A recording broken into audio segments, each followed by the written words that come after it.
Welcome back, ladies and gentlemen. It's good to see you. Before we get started, let me throw on this cool little clip and then we'll get right into it. We'll bring you in Barron Mills. It's going to be an amazing conversation. I look forward to what's going to come. But for now, hold on. Let's do the intro.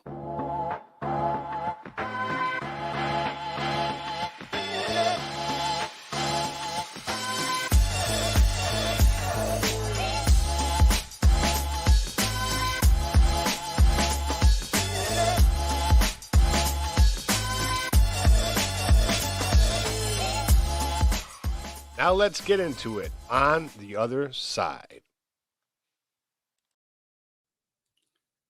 Welcome back. Hey, check it out. So today we're going to have Barron Mills. I want to tell y'all, I forgot why I did this or what I missed about it the most. I mean, I enjoy the conversations every week we do these, and it's always nice to catch up with people I haven't seen in a while or just get new insights about transition. It's always good to bring you something, but I forgot the unintended consequences of a podcast or doing anything of this nature is the amount of relationships you build from it. I got to tell you, I want to say thanks to Tim and Alan, who I had an extensive conversation with both, not to mention the five or six other folks that I spoke to on the phone. And I don't want to throw you all out there and not mention your names, but Tim, Alan, I appreciate your conversation after last week's conversation with Donnell E. John Sr.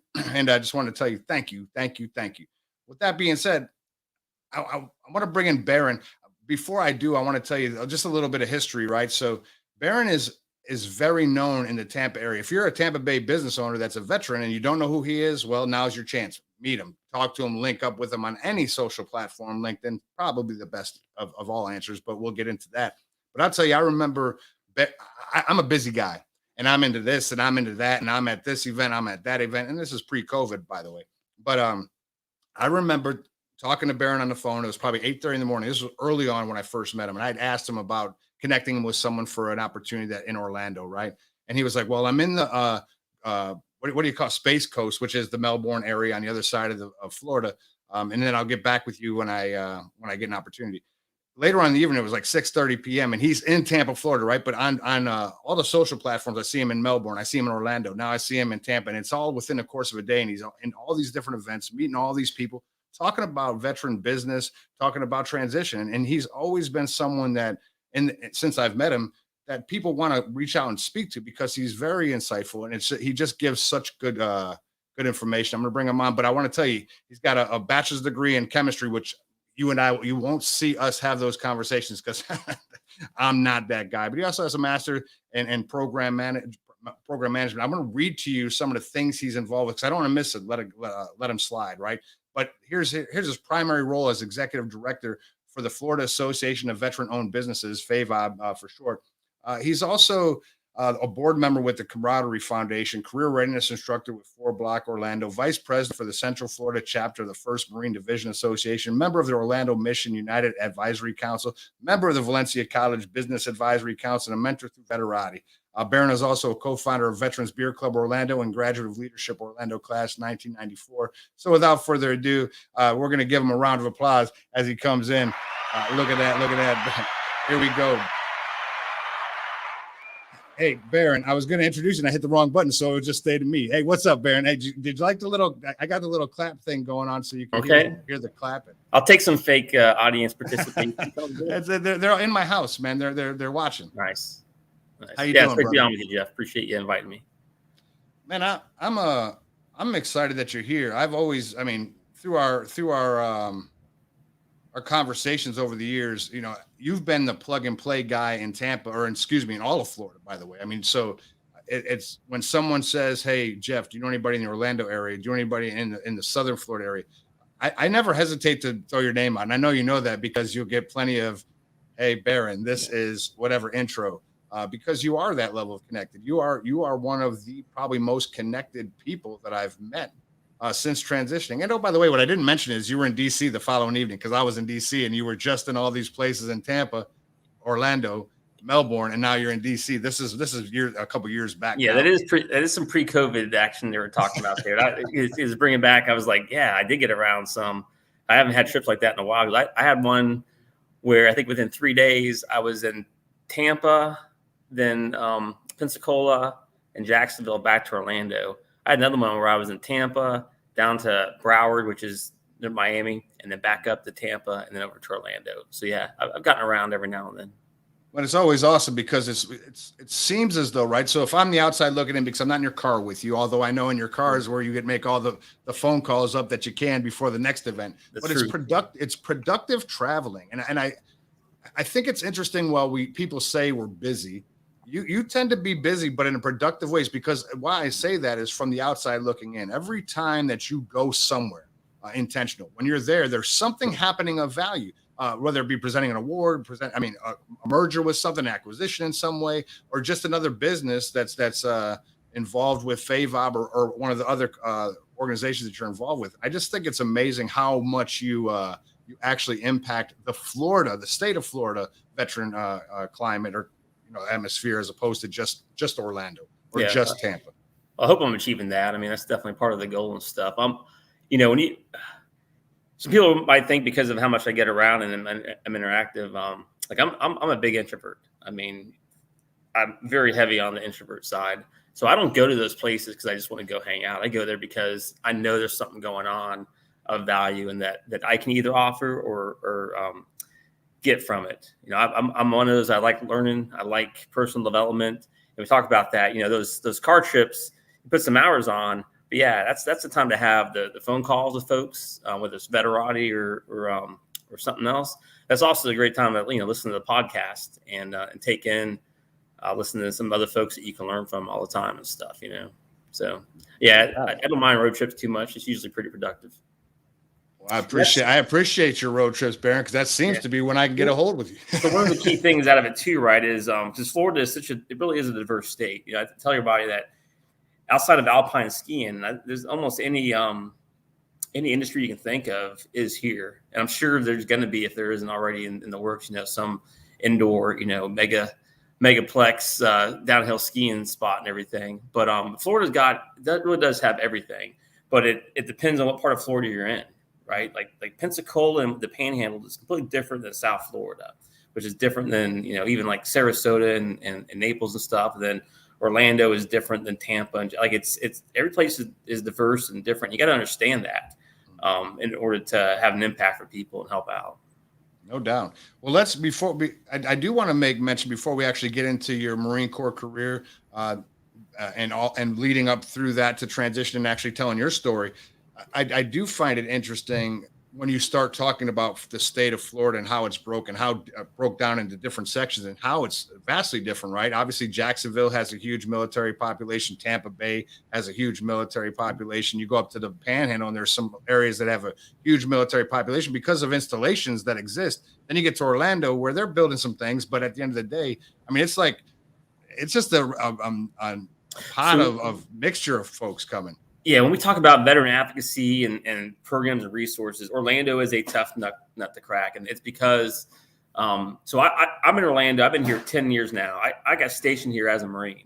A lot of people don't know it because anywhere you go in the U.S., there's always little pockets of military often because there's all kinds of things going on. A lot of times it's recruiters and so forth. But here in Orlando, attached to the University of Central Florida as a research park, and it is about $4.5 billion a year in government contracts going out supporting the modeling, simulation, and training. So I came in as a Marine in uniform to be a part of that.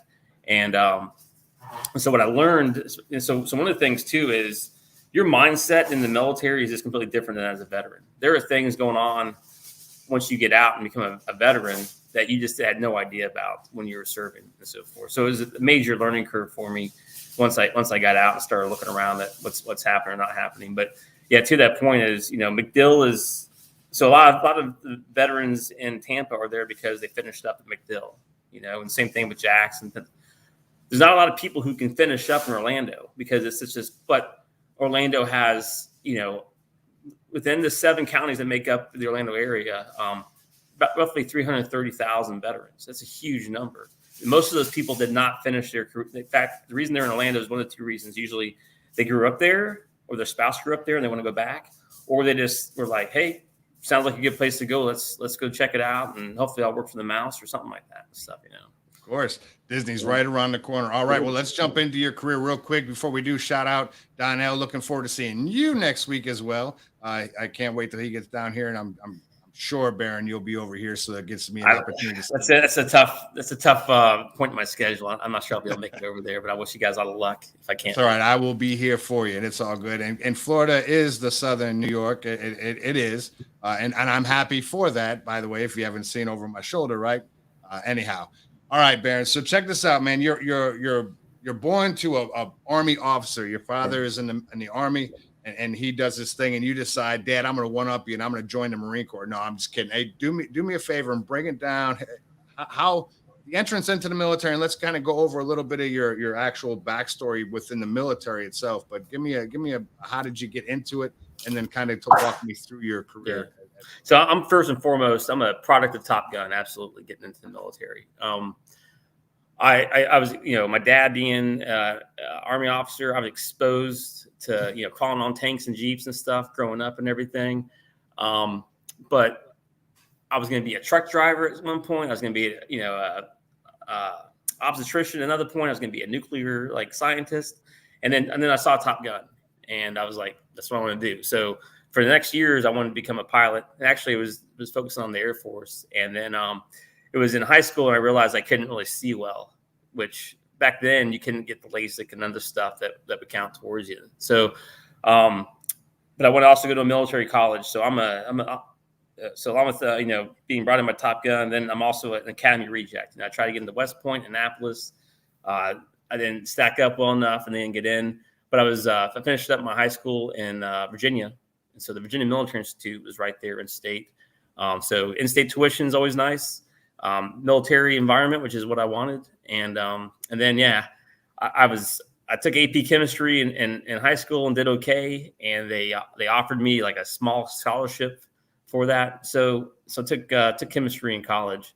So I went to VMI without a scholarship, or anything like that. I just went knowing I wanted to get commissioned. And when I showed up there, I was on the fence between Army and Marine Corps. And you're forced in your first week there to decide what ROTC you're going to be in. And I'm telling, it was a very stressful decision to decide which way to go. And of course, I'm happy the way I went.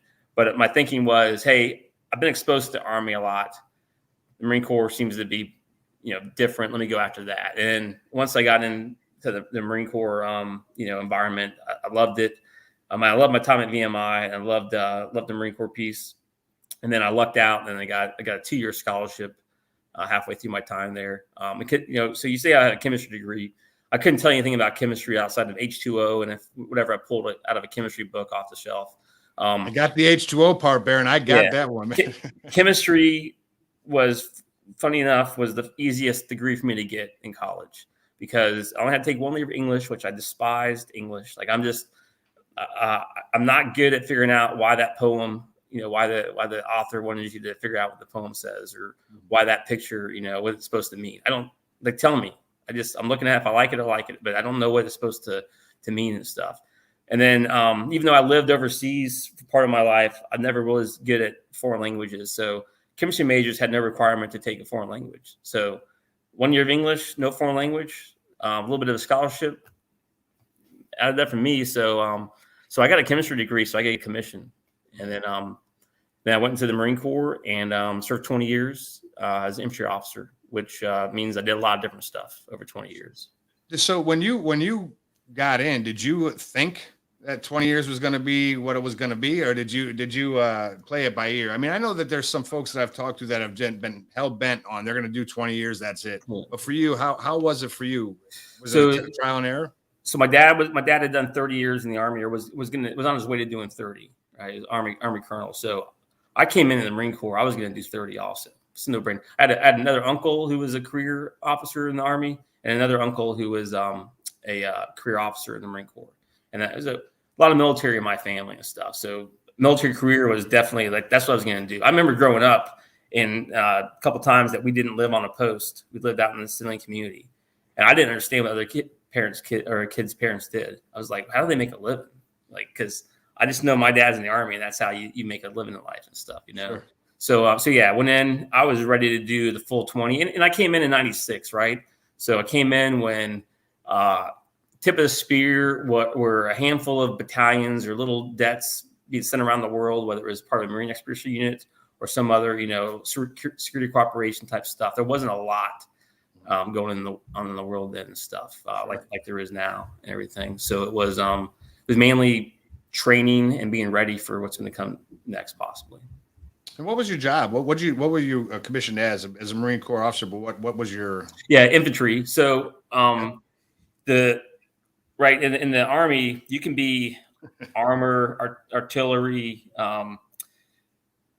infantry, and so forth, and still have a nice career ahead of you and stuff, because all of those are large elements within the Army. And in the Marine Corps, everything's around the infantry. Now, you can obviously do great at any MOS and so forth, but the Marine Corps is built to support the infantry. And so you start getting that ingrained in you through ROTC. And I had my Marine officer instructor was an infantry officer. And then the gunny that helped train us too was infantry. So you're getting that pushed into you. And then you go to officer candidate school, and almost every officer you run into or staff and CO was infantry also and everything. So it gets, for me, it got plugged in. If you want to be anything in this outfit, you better go infantry and stuff. And since I knew I couldn't fly any longer, so we went to the basic school, and the basic school for the Marine Corps is very unique in that outside of the pilots, and everybody knows there is that if you got a air contract, that after the basic school is done, you're going to go off to Pensacola and end up getting into the pilot program there and figure out where you're going to fly. But everybody else, which is about 2/3 of your class typically at the basic school, you're going to find out through your performance there what your MOS is going to be. Because what the Marine Corps does is they say, let's have a quality spread.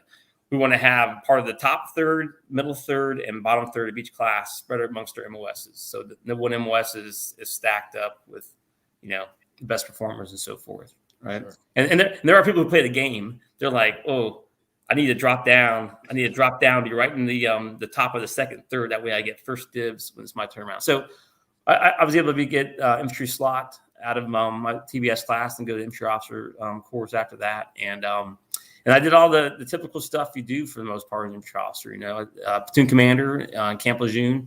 I got a chance to go on a Marine Experience unit, and which is great. You're out in the Mediterranean Sea, hitting around different countries and so forth. We were in Turkey, we were in Tunisia, Spain, Greece, Romania. You're hitting all these places and stuff, right? Really, I'm like, oh, this is awesome. I'll do this again. I never got a chance to go back out on MEU, for the next rest of my career and so forth. But then after my platoon commander time, you get going for your first, B billet. I wanted to keep leading Marines if I could. So I held out and went to Marine Corps Security Forces, which is in the Norfolk area. I actually got a job that I didn't want for the next 2 years as a logistics officer, but it ended up being one of those things that I should have taken more advantage of. And it's one of those lessons definitely in the military is don't overlook an opportunity being put in front of you. You might think it looks like a crap job or it doesn't sound as sexy as you want it to be, but it's probably a good opportunity and stuff. And so that was one of those things I had there in that job. And I didn't realize it kind of until too late or afterwards. Then I got a chance to do what I wanted to do there, which is go be a platoon commander, fleet anti-terrorism security team, and took them down for a short stint in Gitmo right after 9/11, and then we got replaced by some reserves. Then I went to school. Every good captain's going to school for a year, and then I went. My only time outside of the East Coast, I went to 29 Palms, California, 3rd Battalion, 7th Marines, and I was there about 2.5 years and did this was my 2 Iraqi deployments. First time was at headquarters and service company commander in the Al Qaim area, which is just on the far west side of Iraq up against Syria. And then next time around, we were sent to Ramadi, but that's when we had changed the strategy and we're starting to put mid teams in place, training teams. So myself and 10 other expendables from the battalion got that's what we were. We got detached from the battalion and went to Fallujah, got some equipment and so forth. Then we went near Baghdad, got some additional training. Then we went to a little place down Numania and spent about 4.5 months there, putting together a 3,000 person Iraqi brigade. And then at the end of that time, we went back out with that brigade to Al Qaim, where I'd been, a year and a half or so earlier. And it was really interesting to go back to where you've been. And it wasn't a good place to be when we left there in what was it, 04, and then going back there in early 06. And they had just, 2 battalions had just done a complete sweep through the area about a month before we got there. And it was a significantly different place. Everything really interesting to see. So then after that time, I went back to Quantico, which is where, for the Marine Corps, that's where officers go for school or for headquarters, Marine Corps type stuff.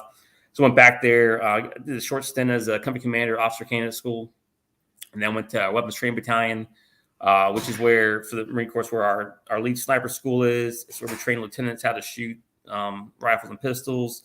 It's we had a foreign weapons class there. We had a high-risk personnel class there. We trained people how to be coaches. It was just about 6,000 Marines coming through a year. It's where we created designated marksmanship rifles, Mustock 45s, and can't remember the third and sniper rifles.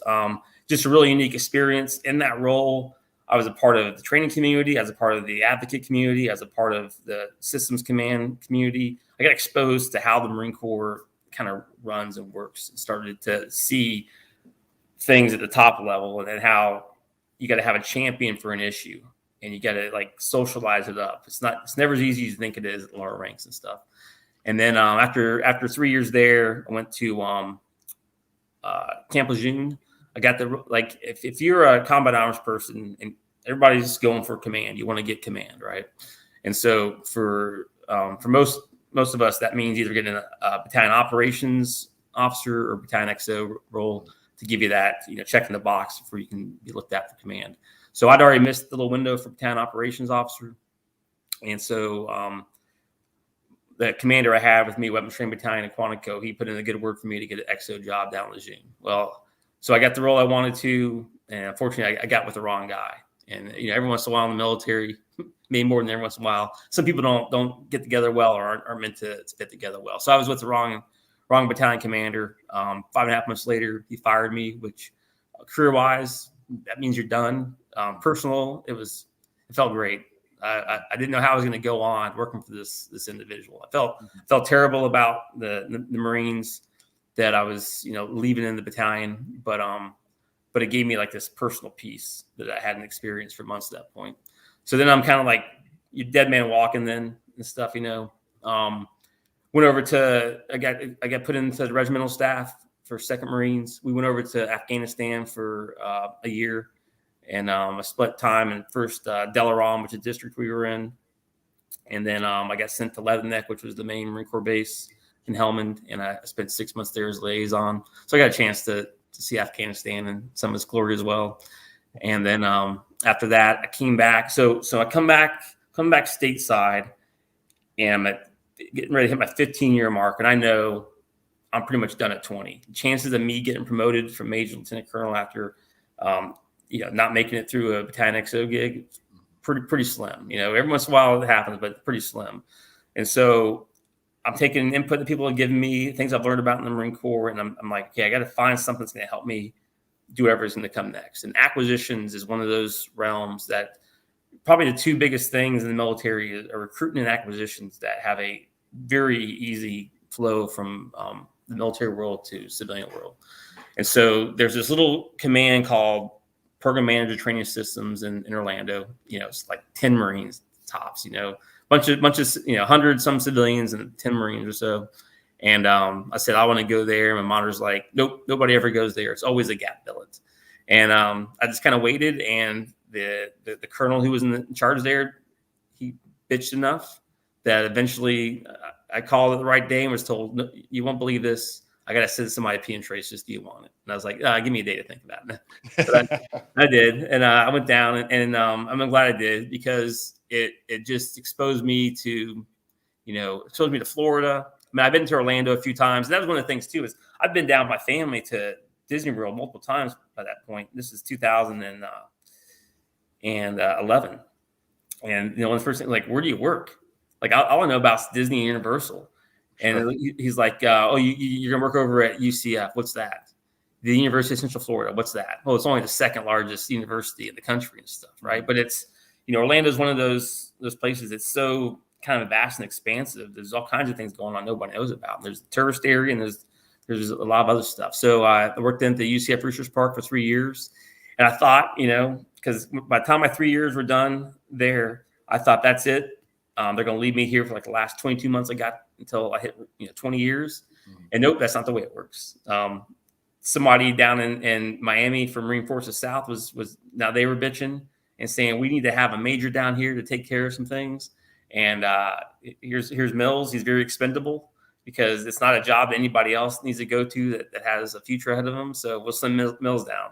So I knew I didn't feel like, number one, like moving again. I didn't feel like moving the family again. I knew it was a lot more, it's a lot more expensive to live in the Miami area than Orlando. So kept the family in place for Orlando. Geo-bached it. My brother lived in West Palm Beach, which was, an hour from Marine Forces South. So I literally hot racked on his sofa the weeks that wasn't TAD and stuff. And then I finished up in 2016, and I had no idea what to do with myself at all. So you were when you got the opportunity, when it was time to transition, you say you don't know, but you knew. You were like, I'm gonna rule the world, and everything's gonna come to me because of my service, because they say thank you for my service, and I got a degree in something.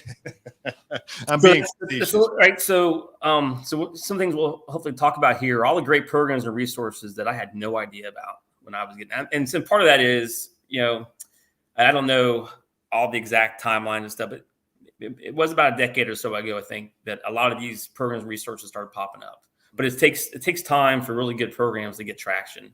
And they might start in a regional, city location, but it takes a while for it to spread nationally and stuff. And so there wasn't a lot available in Central Florida at the time in 2016. And if there had been, I probably wouldn't have had a clue about it. The one I did know about was a nonprofit called the Camaraderie Foundation, which you mentioned I'm a board member on now. And when I left to go down to Miami for my 2 years down there, one of the last things I heard before I left was a buddy who'd just gone through their mentor leadership program. He said, "Hey, Barron, do this when you're getting out for the networking alone." And so when I was retiring, they were bringing the program back online, and I kind of forced myself in there. But I know I had zero idea. I'm again, so I'm an infantry officer in the Marine Corps, which means I have done all kinds of stuff. I mean, I've overseen multi-million-dollar software development programs. I've helped build an Iraqi brigade. I've managed schoolhouses. I've pulled shitters out and burned them with diesel fuel. Like I've done it all, right? The highs and the lows and stuff. So I just want to be told to do something and feel value. I think that's what most of us are looking for coming out and everything. But that's not, people aren't hiring for people who can do anything. They're hiring for specific roles and stuff. And one of the things also was I'd really, in my role, especially my last year and a half at PM Traces in Orlando, I'd done some really significant and pretty neat things. And I thought that the word was getting out about all the stuff that Barron had done, and it doesn't. Whether you're doing incredible things or bad things, this is one of those things. When I got fired as the XO, 10 XO, I thought the whole world knew. I thought like I was going to walk around and people just saw the shame. Nobody knew. Right? Unless you were like directly in that chain of command, nobody had a clue. I'm checking into the regiment with other officers, and if I hadn't told them, well, I'm just coming from 1-2 where I was, they wouldn't have known at all. So bad things and great things, it doesn't spread as much as you think it does. So I've done some great things with PM Traces, and there's a very lively defense contractor world here in Orlando. So I think that most people have heard about that and stuff. So there's a big conference that just happened again here in Orlando called ITSIC. It's the Inter-Service Industry Training Training and Simulation Education Conference. All right, so about 16,000 people this year, which is back to pre-COVID numbers. And it is focused on these companies that do modeling simulation, and it's all the services show up also. You got, I think the CNO was here this year and stuff for the Navy. Like it's some big people showing up. And so I attended that, 6 months out from retirement. I got my resume in hand, with my greatest hits, and I'm handing out and passing out to people. I've met 50 or 60 company vice presidents or business development folks. And I end up emailing it to them thinking that they're going to see my resume and the offers are going to come rolling in, and it doesn't work that way at all. Number one, most people don't have time to read a resume, and if they do, they don't know if their company's hiring for certain roles or not. It's very rare that it really works out that somebody hears about you and goes, I got the job we're going to create for you and stuff. It doesn't work that way.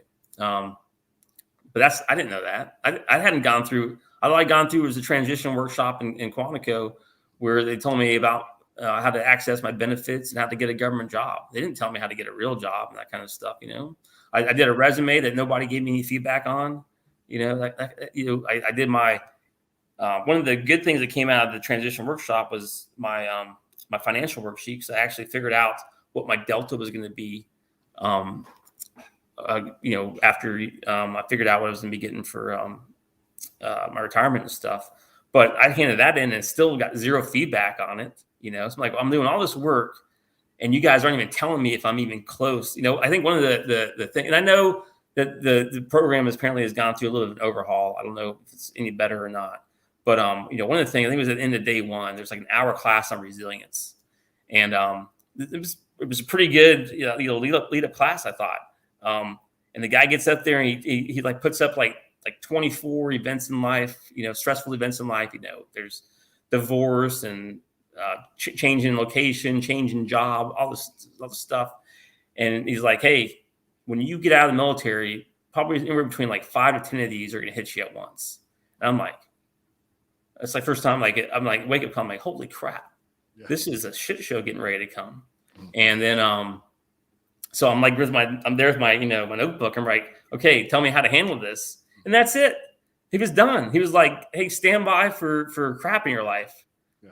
And then there was no resources about who to turn to can help you. And so, it was a real letdown. Like one of the best pieces of advice I got out of there came from another student in class. He stood up and said, hey, there's this thing called American Corporate Partners. It's a good way to get a mentor. That's how I learned about it, was from I think it was a staff sergeant in the class. I reached out that day and got signed up for mentor and stuff, because I was hungry for anything I could get and so forth, So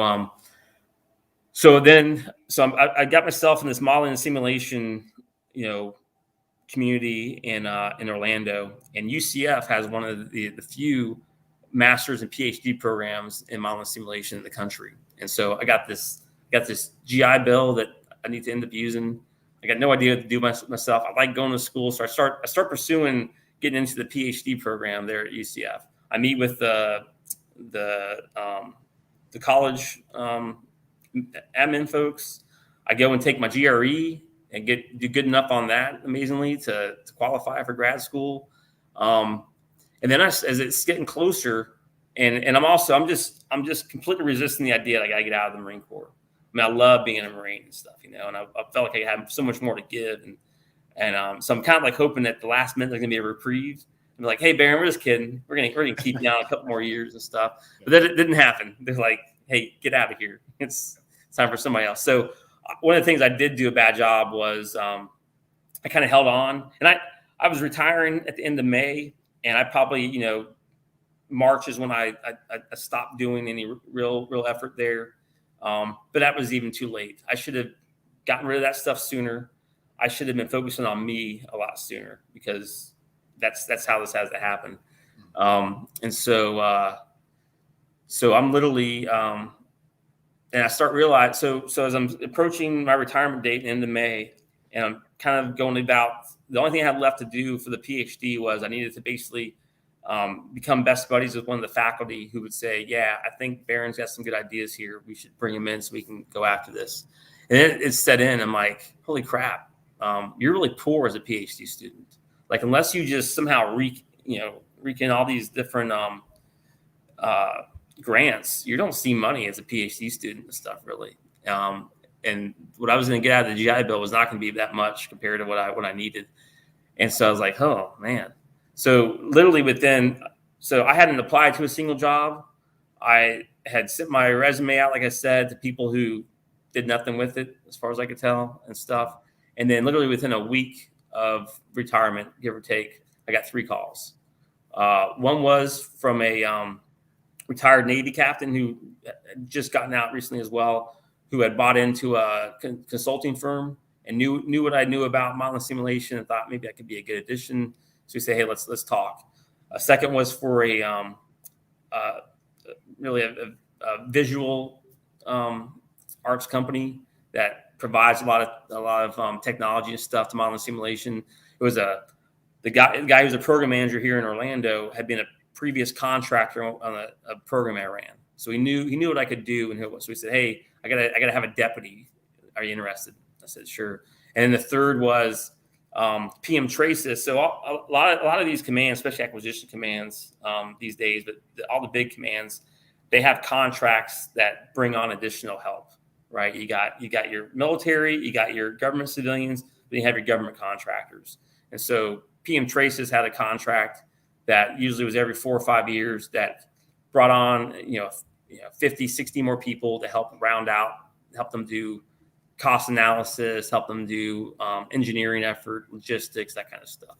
And so they had just fired the program manager for that program. And the company who had it had no idea I existed. And they were told by the government, well, you should go check out Mills. And so, so I had three things in front of me. I interviewed for the one I wanted the most with the company. It's based out of Canada. I knew it would pay the best. Sounded like it would be the most intriguing. The first interview I did, I accepted it. I was on a family beach week in North Carolina. I started getting sick that week. So, and I knew one of the guys on there well. So, number one, I'm in a terrible spot in the house because there's noise all around me. I feel a little bit crappy because of being sick. And then I was probably too comfortable with who I was on there with. And so I dropped a few, 4-letter words here and there and stuff. Sure. Didn't hear back after that. I know who got it, and then he deserved to get the job also, but I never heard anything else back. So, and then the conversation happened about the consulting. The Navy captain who wanted to talk to me, he couldn't make it for some reason, so we sent his partner. She didn't know me. We know each other now, but she didn't know me at the time, right? And so we meet up in a spot, and she basically pitched it like this. She goes, well, I'm talking to you because my partner said that we want to talk to you. She's like, we don't have much work for you and stuff, so we bill you out. I think at like 200. We're going to take like 100 of that or something like that. And oh yeah, you're going to probably need to get your own clients at first and stuff. And I'm like, okay, I'm not sure what you think sells me about this, but if that's how it's going to be, I'll just go figure this out on my own then. And then I went and I realized what my delta was salary wise, and being a program manager was for a defense contract was something that was kind of a step up for a retired major. It's usually actually around here often an 05, 06 type job and stuff. And it seemed like a decent opportunity. So that's what I ended up taking. And then 5 months into that, I knew I wasn't going to stay there past a year. And it was because I'm just not program management is about things staying the same every day if possible. And that's not how I like things to be. I'm not saying I like chaos, but I like change. I like new things. I like new ventures and stuff. And that's not what program management is. And then also sometimes you got a rough client to work with. And we had a rough client, and there's something to be said too about contracts. If when a company wins a contract with a lower bid, it makes it difficult to pay people well. And what happened was that contract was won not with the lowest bid, but with the low bid. But what it was comparable to the other contracts in the area. So we couldn't pay our analysts as much as other contracts could. And eventually, as much as people love working for the Marine Corps and doing stuff to support the Marine Corps, eventually money often wins out and stuff, So I was having a hard time just trying to maintain our manpower and stuff. And the one thing that people don't consider, project management in the government and as a contractor in a government space is really difficult because you talk about stakeholders and buy-in, but there's no real authorities from a contractor, right? And the grand scheme of things, working with green suiters and GS personnel. So it's nice to manage the contract, but the timeline is really still dependent on their priorities day to day, because, in the military, things change often. And like every day there's a new fire, right? And depending on prolonged contracts and stuff, projects, it's cool, but it's very difficult when you need Colonel Johnson or whomever, right? Throw in whatever name you may, to be present for a specific meeting because they're a stakeholder, but they're overcome by events or whatnot. It becomes very difficult. Yeah. So like I said, one of the few things, so I took advantage of really two things when I retired. I took advantage of ACP, and I got a really great mentor who she had just left. So one of the things I do with mentor programs is I ask for a civilian. I got a lot of veterans in my life. I got plenty of people to turn to who can talk from the veteran perspective. I don't have a lot of civilians in my life who never served or whatever. So that's what I asked for. It turned out she was actually the spouse of a retired Army soldier and stuff, but still, her life had been spent in the private sector. And what that really turned into was she was like a life coach for me for 2 years straight. The ACP setup is a 1-year relationship, but you're welcome to carry it on after that on both sides. And I did that for 2 years. We talked every month, and it was really great. The other thing was the Camaraderie Foundation, the mental leadership program that I mentioned. And so that program, which at the time was only Orlando, now it's in Tampa and Orlando, but it's about 10 months. It's not super intensive, but it exposes you to a lot of stuff, exposes you to the community, exposes you to some ideas, exposes you to some things to help you with job searching, to help you with future leadership development and so forth. And one of the good deals was out of the Orlando class, there's only about 13 to 15 proteges at a time, but one of them gets a slot in Leadership Orlando, and one of them gets a slot in Leadership Seminole, which is Seminole County. So I got a chance to have a slot in Leadership Orlando, and that's just where you start to see big ideas, right? And I'm a concepts kind of person and stuff. So with Leadership Orlando, you get a chance to visit, Kennedy Space Center and Port Canaveral. You might go to the Orlando Magic and see the facilities there, or go down to give Kids the World Village. Go down to the new Florida Polytech. Like, you just get exposed to a lot of different elements of industry and such that's going on in Central Florida, and it just gets the wheels turning. And it's huge networking, right? Because 80 other people in the class, most of whom are like vice presidents, senior, whatever. But one of the interesting things, from the start, I've always made sure I let people know I'm a Marine, And so that's what I start off with. And I stood up in that class and introduced myself, hey, Barron Mills, retired Marine. So afterwards, after we're done with our intro day and stuff, I got like a couple of people come up to me on the side and say, hey, I served too. And I'm like, why wouldn't you stand up and say that when you introduce yourself? And so that's something I want to see us change in the veteran community is, like, we don't need to ram being a veteran in anybody's face, but you should embrace your service, and you should want to tell people that you served, and it should be a part of your story that you tell to other people and so forth. Yeah, I don't disagree, and I think that it adds to the ability to move forward with a conversation. Obviously, whenever you have a conversation, if you can find some likeness, it makes things easier to break the ice with in order to move forward with the conversation. And why not talk about your service? Right? Yeah. So when we talk about, then we haven't dived into them too much, but Veterans Beer Club Orlando or FAVOB, right? That's part of the thinking behind it is. So Veterans Beer Club was started in San Diego, I think 5 years ago now, something like that. Three retired Marines over there.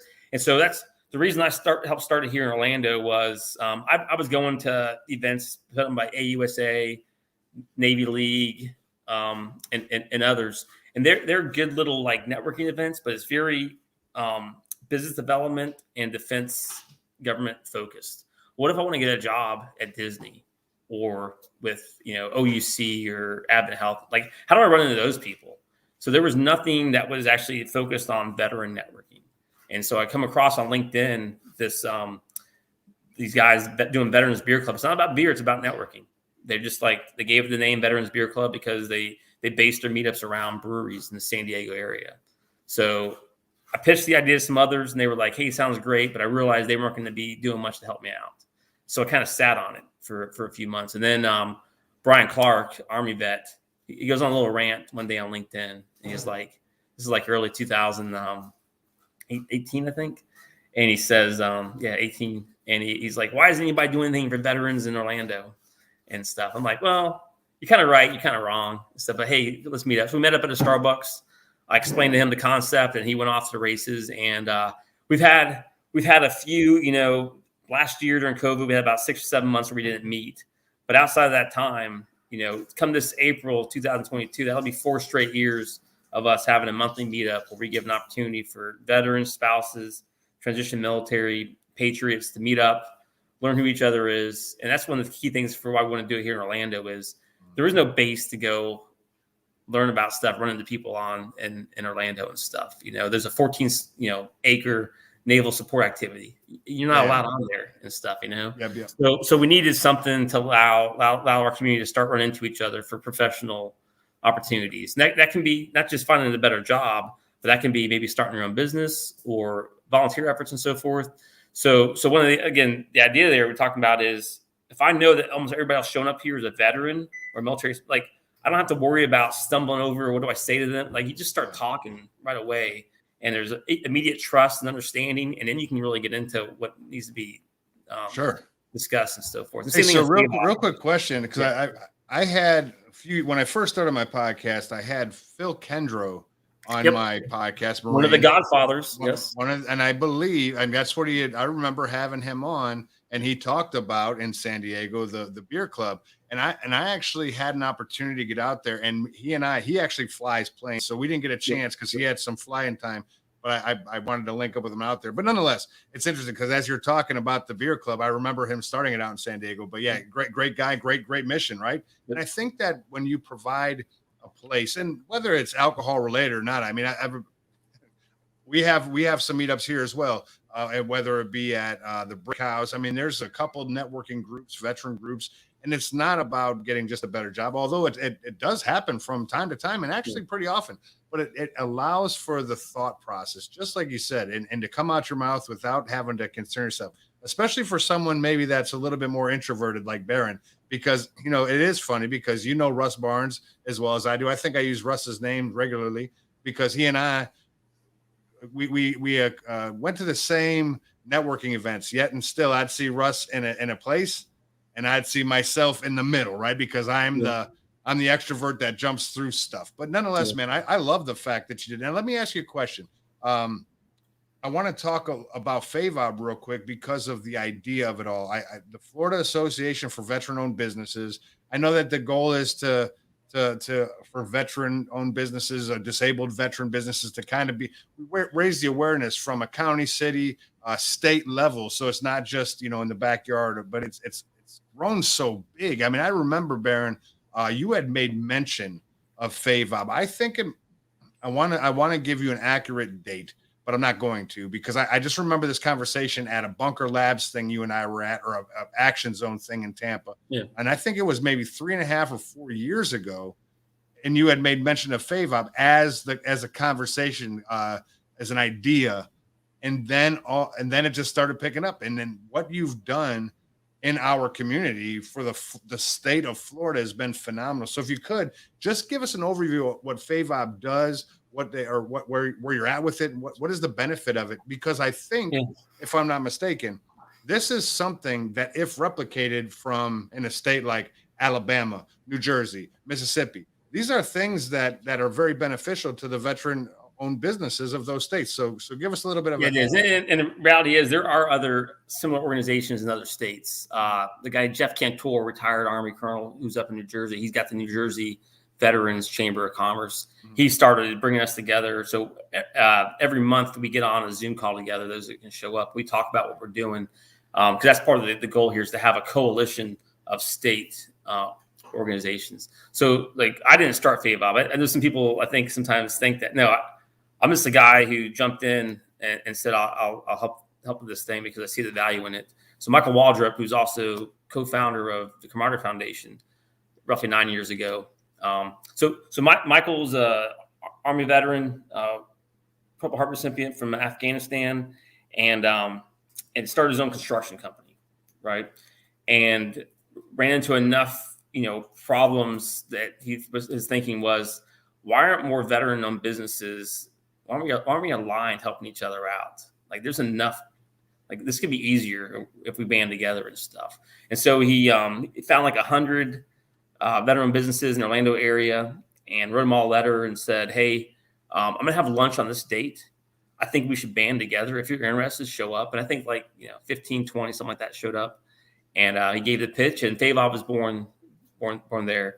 So for many years, it really was just an Orlando-based organization. And why? Well, it was all volunteer, primarily business owners. And if you want to have a hard time getting time from somebody, try and ask it from a business owner, right? So somewhere then in 2018, I guess it was, maybe even late 2017, they realized, hey, we need to bring an executive director in. And I've told people, like, my first interaction with FourBlock, I wasn't impressed. I didn't think they knew some of the places they needed to be. But as I look at what they wanted to achieve, I was like, man, that's something that's worth being a part of. And so, late 2018, they need an executive director. I kind of need something to do that is more than just volunteer work.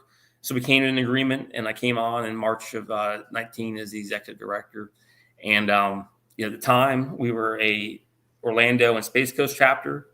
And that's one of the things I learned too, was we really were just that two chapters. There wasn't an overlaying organization. And now, 2.5+ years later, that's where we've gotten to now. We do have officially a chapter in Tampa, but we've got to reconstitute the board over there for it to be active like it needs to be. We just added a significant number of state level board members about 3 months ago. And that's really given us what we need to achieve that vision and do this mission. So the vision is to make sure that Florida is a state of choice for veteran-owned operated business. Like, there shouldn't be any barriers here. It should be a more conducive state to do business with the veteran than other states, right? And there's different things to look at. What does that mean? Like one of the things that's been kicked around a lot is, set aside opportunities for state contracts. The state of New York has a 6% set aside. That's significant opportunity. The state of Florida has no set aside, but they'll also tell you they don't have it for any demographics. And one of our problems, or one of our things we got to do as veterans too, is to prove that there is a problem there, right? Because I've had this argument of, hey, we need set asides, but I've also had conversations with state of Florida procurement officers, and they say, Barron, but where are the veteran businesses that want my business? Like, I'd love to award to a veteran business, but they're not lining up bidding on my contracts and stuff. So that's one of the things that FourBlock wants to achieve a lot. And I kind of think we're kind of wrestling with how do we best measure ourselves? And I've been kind of having a little mindset shift on that lately, in that, so the numbers that are out there from the 2010 census, we're put into a 2017 SBA report that throws out for Florida roughly 186,000 veteran-owned businesses in the state. And we ranked third.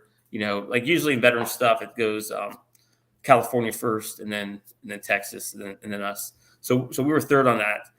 And so that's, to me, that was what our target is. Okay, 186,000, we got to get them all as members, right? And we were a little over 300. So when I compare those numbers, like, man, we are falling so short.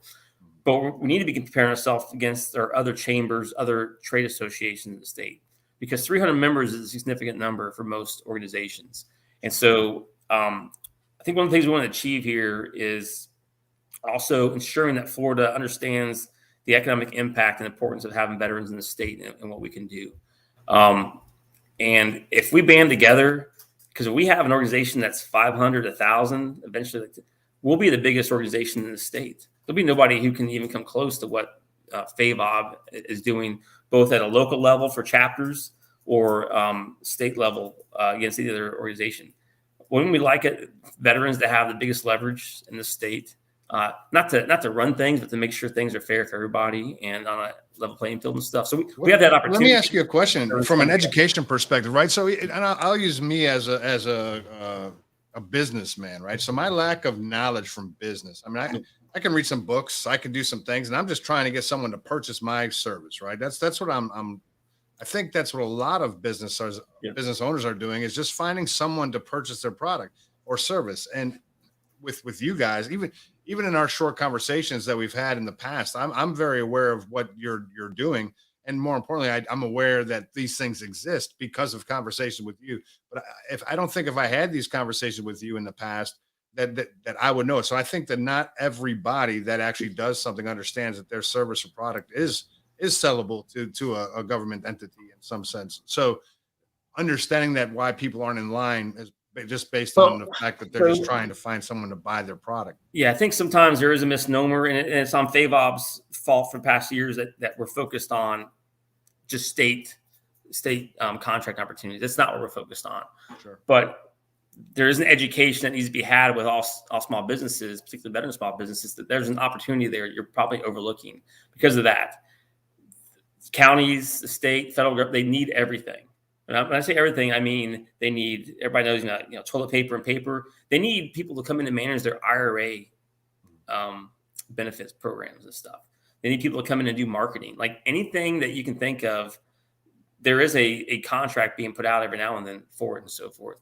And so it's actually a very, I think, undersaturated area. There's people getting it because nobody else knows to go in there and compete for it and so forth. Same thing with supplier diversity. You've got a number of corporations out there who want to do business with small business, veteran-owned businesses, but they don't know where to find them and so forth, or how to. So that's one of the things we want to keep doing with FAVOB, is getting ourselves plugged in to state of Florida procurement offices. That's why we've got a good relationship going with the Office of Supplier Diversity up in Tallahassee. But also, we've been developing relationships with City, PNC, Disney, Advent Health to try to make sure that our members could have access to supplier diversity contracts with those some of the counties and so forth.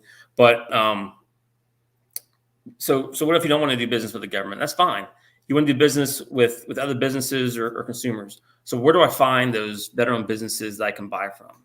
There is no one place to go for it. And we're trying to help FAVOB be that place. If you go to our website, favob.net or .org, and you go to our directory of members, we got a map on there, and you can zoom in on the map. You can use key search words to find people who do insurance, who do mortgages, who do real estate, who do government contracting, who do marketing, who own breweries and stuff, right? So, one of the things, when I came into this role of FAVOB, again, I was coming out of 3 years as a Marine doing defense acquisitions and a year as a program manager on a defense contract. So all the veteran-owned businesses I'm meeting are doing defense government contracting. So when I came into FAVOB, my mindset was, okay, I guess most of our members are probably doing government contracting. And it's completely the opposite way. Most people aren't doing government contracting. And that's just, veterans, one of the things that makes this hard for FAVOB is that veterans are in every industry. They're in every location and stuff. And so to some degree, we're trying to create an organization that feels supportive to them all. And that's taking time to generate that and so forth, that, to not just focus on one sector of veteran businesses, but all of them. And it has been very gradual, but somewhere here soon, we're hitting a tipping point. I know we're going to go splashing over, but I would encourage folks to become members of FAVOB so they can be found by others who are searching, because I hear that people are like, where do I find a veteran business to buy stuff from? Well, go to FAVOB's website. And if you see somebody on there that isn't selling what you are, then sign up and get on our website so that you're the one person that can offer it.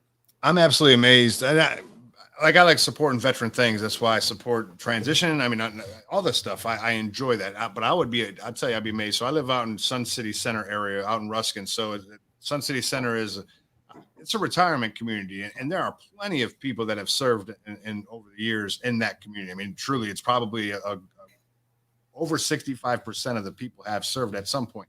And I'm amazed just how supportive they are of the veteran community, to include veteran businesses. So understanding that I've been asked, hey, do you know a veteran-owned business that does, whether it be painting, drywalling, I mean, what you name it? And they've asked, and I'm like, and believe me when I tell you, I'll go through my little directory of folks to try to find somebody, because I want to support them, and I also want to support the business.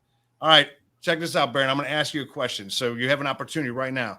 If you had the opportunity to talk to 4 million people, which you're not going to get here, but if you did, what would your advice be to that transitioning service member, whether they're at the 24-month mark, getting ready to transition, 12 months out, 6 days out, whatever it is? What is your biggest key to success in the transition?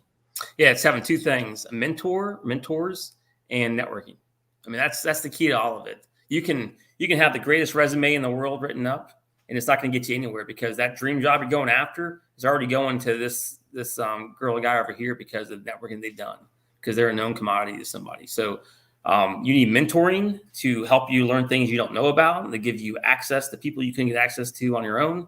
And you need networking to have crazy opportunities coming at you at any point, and to become a little bit more of a known commodity. I explain to folks this way. So it's about risk mitigation, right? And we know about ORM all the time in the military. So it's about risk mitigation to an employer. They want to get the right person in the job, but they want to really make sure they don't get the wrong person in the job, because the wrong person means the job's probably not getting done right or at all. But it also means that there's probably a severance coming to you, or they gotta start documenting everything. Like it just becomes a mess. It's probably some office hijinks going on, or so they want to get it right. So how do they get it right? They get it right based off of what somebody has written down on a resume, or they get it right based off of referrals from people they already know and trust themselves. It's all about relationships and people, right? So that's how it happens. Is they know that they can trust what Jim thinks. And so if Jim says that Jeff's who you need to hire, they're like, well, we're going to give Jeff a shot, right? Because that's networking really is about trying to get to the mentor. It's about trying to get to the interview. The interview's still on you in the end. But how do we get you there? How do we get you past all those other, possible hurdles or blockades and stuff? It's through networking and mentor support. So I would tell you to go crazy on LinkedIn with networking, but never send a request without a message. Always have intentional purposes of why you want to start that relationship, because that's what it is. Whether you're going to talk to them the day after or a year or 10 years later, you need to set up what the relationship purpose is. So always, if you're sending me a request these days and you haven't heard back, it's probably because you didn't send me a message. I'm sorry, I don't have time. Who are you? And I don't have time to figure out why we should connect. And to me, LinkedIn's about quality, not quantity. And so that's how I go about it there. So you should be going crazy on LinkedIn with networking folks, especially networking. The search filters on LinkedIn are incredible, because you can type in U.S. Army, U.S. Navy, United States Air Force, Marine Corps recruiting, even Space Force now, Coast Guard. You're going to find veterans that are working in any company you can think of. So why wouldn't you first reach out to a veteran in that company and try to start getting it in there and so forth, and then mentor programs, whether it's ACP, Veterati, there's a lot of other great ones out there. Those are the two national ones I know the most. You need to get some mentors on your team, though. They're going to help you out. The transition is not, and the transition, right? It's not about getting a job. It's about finding a new purpose. Most of us, I'm still transitioning. I'm still trying to figure out exactly how to plug myself into my next purpose, which I feel like I found it. I just haven't figured out how to go about, achieving it in the right role and so forth. Getting a job's easy. It really is. Getting a people good are, job. I tell you, it's interesting, Barron, because you hear that all the time, right? It's about getting employment. Everybody's concerned about where the dollars come from, which makes sense. Don't get me wrong. And I'm not saying it because I think it's silly. I mean, when you have a job, the best way to get a job is to have a job. The best time to find a job is when you have one. But I get it. I understand the idea of leaving something, which is your income and livelihood, and then going to something else, which you need to either match and or make more so you can maintain a lifestyle or whatever you set for yourself.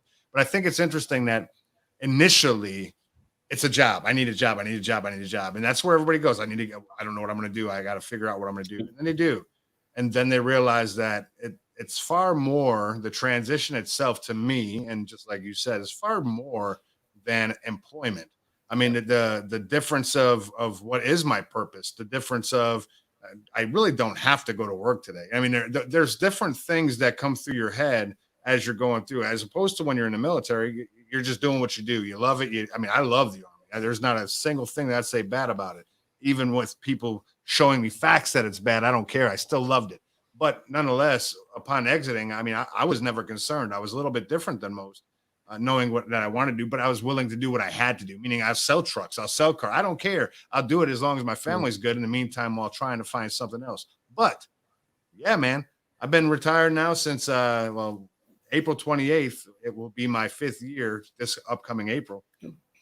Yeah, man, I'm still in it, man. I'm still transitioning. Every time I see an airplane Yep. fly over, I'm ready to jump out of it. It's time for paratroopers, Yeah. man. But I don't do it. But no, it's great. All that stuff is great. All the insights, man. I appreciate it. Let me, if I can, let me get my soapbox one time about this. I shared this at the Veterans Florida Expo this year too. Is I think a lot of transition military, especially, but even veterans, like they hear networking and they get an idea like it's brown nosing or it's going up and kissing somebody's butt. And it's not what it is. I want you to think of networking as it's human intel. All right, it's human. Networking is you getting sources and informants so that you know what's going on inside the company, so you know when an opportunity is available, so you know when you shouldn't go after something because you have to work for Bob, and Bob's the biggest asshole in the world, and you're not going to last there more than 6 months, and if you do, you're going to hate life. Or that dream job isn't a dream job to you because it's already promised to somebody else as a promotion and so forth. Like those, I see people all the time. They come across the dream job on Indeed or something like that, and they're spending all their time applying. They never even have a shot to begin with because they're not networking. Yep. So you set up your human intel network as a civilian and go about getting your job and opportunities that way. That's every great job out there comes about from networking and stuff, not from getting your resume into the algorithm. You know, it's interesting. I just, paying attention to some people, meaning that people that speak to me directly, whether it be email, phone call, or whatever. And I have several of those conversations, and I've heard some people getting a job from just applying on a resume. I've heard people just getting a job by being in the right place at the right time. I've heard a bunch of stories about everything, right? And you look at LinkedIn and you hear all the advice that's out there, and it's all great advice. But not everything is equal in every regard, meaning that variables exist. So if you tell me how to do this, Barron, and I could probably do it a different way, it exists, right? But I say all that to say, try it. I mean, what I would say is don't not network. Don't not, and I know this is double negative, so it doesn't, my English, you think your English is bad. It's just horrible. Reach out to people on LinkedIn, reach out to people in real life. I mean, have a conversation with the guy or gal at Starbucks to just, open up. And I know that from an introvert and extrovert perspective, it's not always as easy or as plain as day as to do so, but opportunities exist everywhere. They really do. Yeah. It's just, are you willing to create the opportunity or take advantage of one that's given? Yeah. That the whole introvert, to me, it's like, I can't walk into a bar and sit down and like, I don't want to do that. If I go into a bar, I'm there to be by myself and watch the TV and stuff. Yeah. But I can walk into the military influencer conference or walk into a bunker lab. Like I know why I'm there. Yeah. And I'm ready to go in right away. Now, after I've talked to, a bunch of people for a few hours, I need a break, no doubt and stuff. But it's, it's BS for introverts to talk about like I can't go and do no, you need to go to places where what the intention of being there is, and you'll be fine. There you go. And that's a good lesson too, Barron, by the way. And I've had Russ come in and speak to that specifically. He's an introvert as well. And I've had him speak to the reason for him doing it. And he'll talk about purpose. It's purpose driven. It's specific. It's intentional. Why he's doing it, the people in which he's meeting with, and just like you, right? So I agree with you. I just know me. If you put me in a place with people, oh man, you find me because I'm all over them. So that's a big part of all this, and we haven't talked about things like I think the Commit Foundation or CMA, but like there are programs out there that part of it is to talk you through this so that you better understand yourself. I mean, that's what FourBlock, right? FourBlock has a personality test we're giving you up front because you need to understand how you operate as a person so that you put yourself in the best circumstances and everything. And I think that I think that's something that the military has gone to more recently, right? In the last few years, they've done a lot more personality tests to figure out their leadership styles, to figure out how they are from a personality perspective, to help people better train and lead service members. And I think that that's, if you haven't done that, if you're out there listening, if you haven't taken a personality assessment of yourself, you should.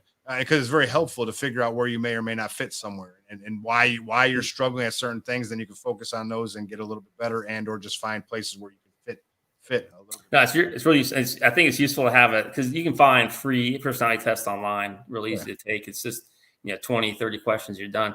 Have your kids take them too, especially if you got like adolescent, 10, 12, all of a sudden when you see how they grade out person, you're like, oh, it all makes sense now. Now I understand why why he never does that or she does that and stuff, No doubt. Well, I appreciate you, Barron. Hey, check this out. Yeah. ACP, American Corporate Partners. He talked about Centurion Military Alliance, Hiring Our Heroes, FAVOB for Florida veteran business owners. Yeah. But look, FourBlock.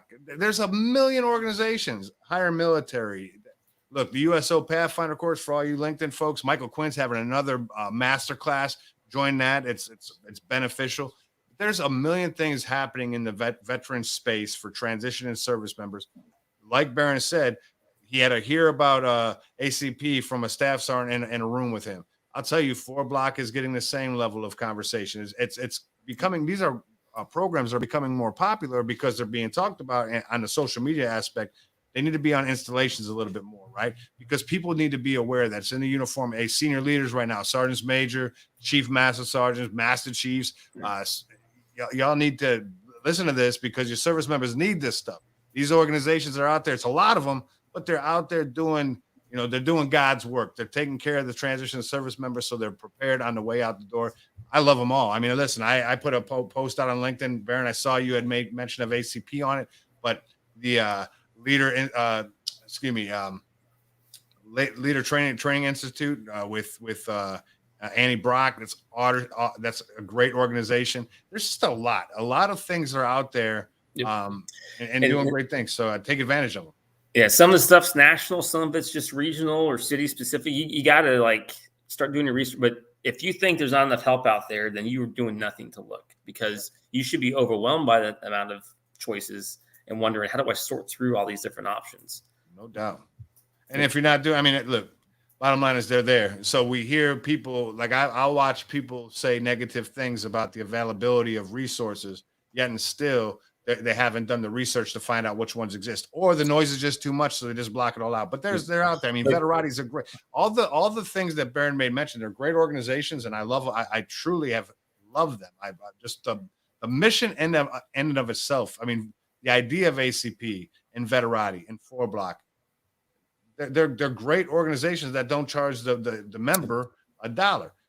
The veteran or the transition service member don't have to pay $1. All they have to do is, give some time to be mentored, to be taught, to be learned, and open up their mind to the almost every program out there is you're going to get out of it what you put into it. No doubt. And there are some who expect magic to just happen because they show up. There's others who all they want to do is complain, and that's the only way they're going to be happy. So, all right, you guys do that. But those that are willing to put in the effort, man, the sky's the limit with all the resources that are out there for you. No doubt. Well, I appreciate you, Barron. I look forward to seeing you when you make your next trip to Tampa. Yeah. Any final words before you roll out? What's that? Any final words, man? You want to say anything else before you head out? Just, embrace being a veteran, embrace being part of the veteran community. And I love living in this country. I love, saying I was a part of what I did. And I look forward to figuring out a way to keep serving, my community, veterans and so forth. I think if you can keep paying it forward, keep paying it forward. But I appreciate, Jeff, everything you're doing as well. And thanks for having me on, and glad we had a chance to chat.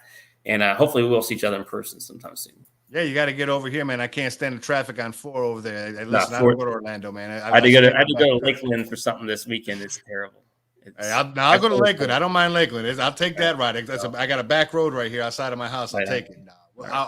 We'll link up, and I look forward to actually seeing you again. Hey, thanks, Barron, for your time. Hey, for all y'all that came in and joined us, I truly appreciate you taking your time. I hope that you gained something out of it. If you have any guests in the future you wanted me to bring on for you to talk to or listen to, let me know. Hey, next week, we'll be right back here Wednesday night at 6:30.